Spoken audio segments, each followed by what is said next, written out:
They finally made it. I waited patiently for these two little throwers to show up. This is the Emisar D1 and D1S. They are ran and powered by 18650 batteries. That's the tubes that's on them right now. You do have an option of putting an 18350 tube on here. I just recently learned from a Facebook friend. These things are very nice little throwers. This one obviously is going to fit in the pocket with a clip. You're going to be able to clip it to your pocket and be able to retrieve it very easily. You can place the clip here and have it face down or light down into the pocket, or you can have it the way I placed it. I kind of prefer this placement here on account of being able to look down in my pocket and make sure I didn't bump it and turn it on. There is a lockout feature, and I'll show you that here in a second. The really neat thing, let me show you this D1S really quick. So it's also got the option of clip here and here on the tube, but don't recommend it, and it's also probably not going to be very comfortable having this giant head sticking out of your pocket.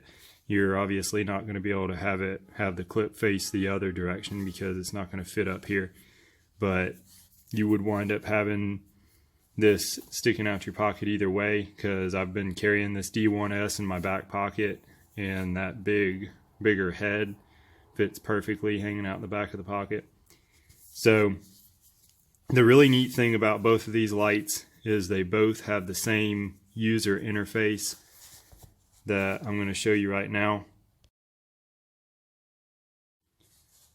So that user interface, you saw my little cheat reminder at the top of the user interface. I put the D4 up there because I've had the D4 by Emisar a little bit longer, and that is really nice because I've got that user interface memorized. So when I got these two lights, it was like I didn't have to memorize anything. I went straight to using them. So I was telling y'all about the lockout feature and different features. Let's go ahead and run through those. I'm going to use the D1 for explaining to you what and all it does. So to begin with, the first thing I did is I went ahead and adjusted the thermal regulation on these. You saw when I flashed that up. You can also find that user interface if you want to download it and save it to your phone. It's on the website where I bought these lights, and I'm going to put the link to the website down below in the description. So to do thermal regulation, you wind up needing to mash this button right here 10 plus times. I went ahead and did it 13 times, and then on the 13th time you hold down on it, and when you do that, this light flickers and then comes on in turbo mode, and you are supposed to hold this flashlight until it gets too hot for you to hold, and then when it gets to that point, you release and it will blink the temperature that it just got set at. So everything's in Celsius. I hope I said that initially.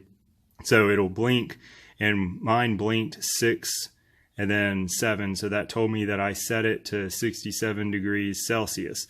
With the D1, that happened pretty quickly, which is to be expected. It's a smaller light. It got hot quick.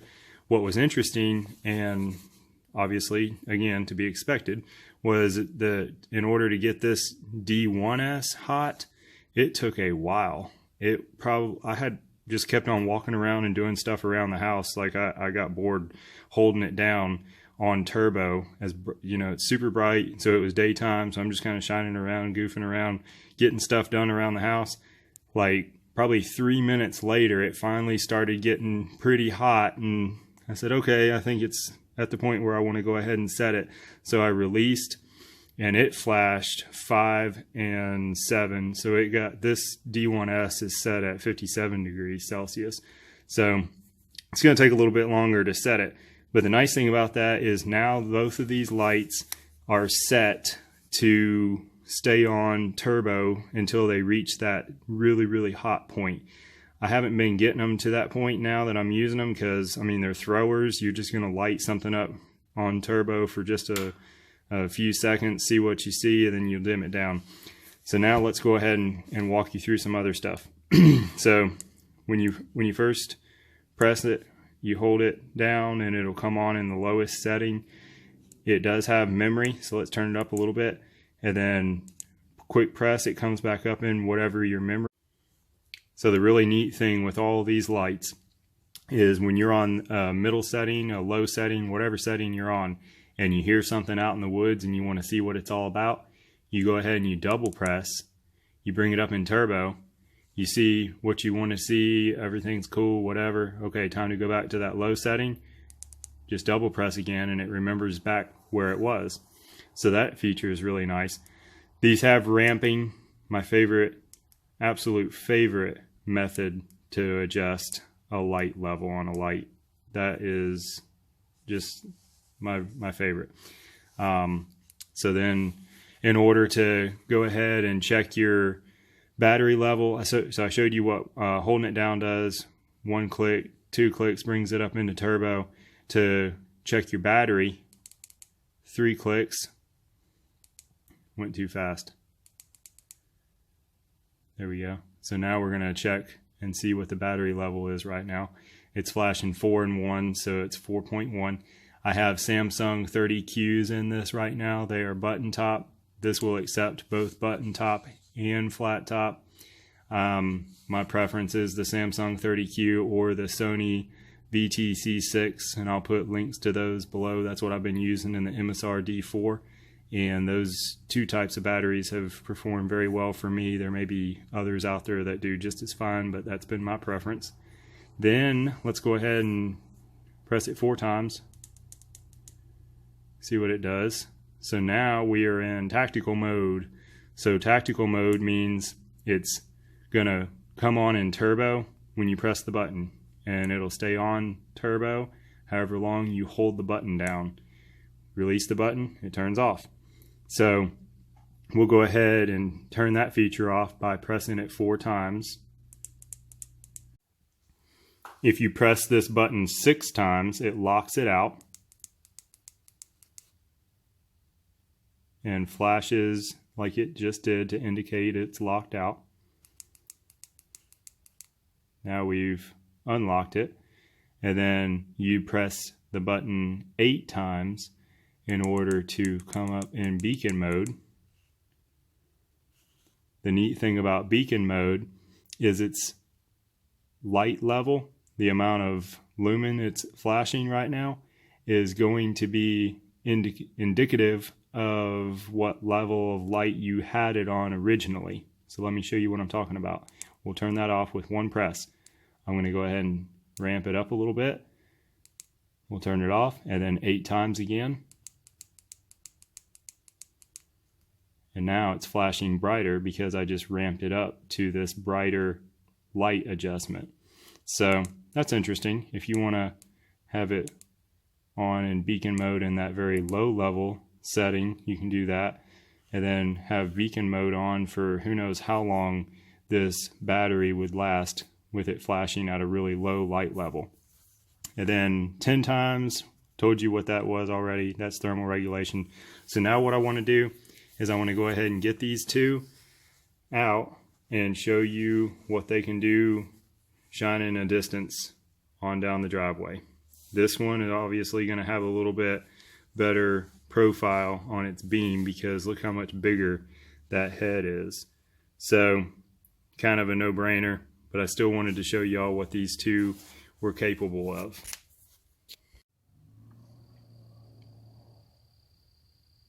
Here's the little light. That's a little D1 shining down the driveway. That's on turbo. Let me double check that for you and make sure it is.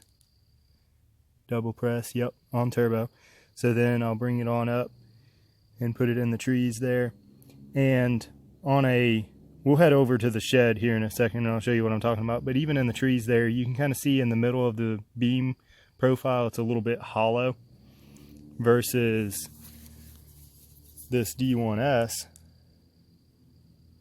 it's going to be a little bit more full in the middle. I'm sure there's technical terminology that I'm supposed to be using right now, but I just use my layman's terms and you can understand what I'm saying. So in the D1S, a little bit further, brighter light, and then we'll bring them up together. So on the left is the D1 and on the right is the D1S, and I'm going to head over to a flat surface and I'll show you what these two are able to do. But the D1 is hanging in there, in my opinion, for the size light that it is, for it fitting in the pocket, in the front pocket, and then the D1S in the back pocket. The D1S over here on the right hand side, see how tight and just small that little beam is? And then the D1 over on the left hand side is going to be a little bit larger and just somewhat hollow in the middle. These two beams that I'm showing you right now, I've ramped them down to about middle power, because on high power it's just blinding being this close. I hope you've enjoyed seeing these two throwers by Emisar performing. If there's anything else you want to see about them, let me know in the comments and I'll see what I can do to help you out. The D1 is definitely going to be in rotation of my pocket carry lights, especially depending on what we're going to be going out and doing. If I know that I'm going to be wanting to hit something up at a distance, this right here is going to be in my pocket. The D1S is going to have a place when it gets dark out. I'll be throwing it in the back pocket. It'll probably be staging in a bag or a backpack to where I can get to it when the evening time comes. You know, this one obviously is going to be a little bit more comfortable to carry and have with you all day, whereas this light is going to need to be kind of hanging out somewhere waiting for it to get dark outside. So they both are great lights and I'm very pleased with the purchase price. Again, the link is down below. It takes a little while to get these lights from the distributor because they are overseas, but once the packaging arrived, everything was safe and sound. The lights were in perfect condition, as you can see. So thanks for watching.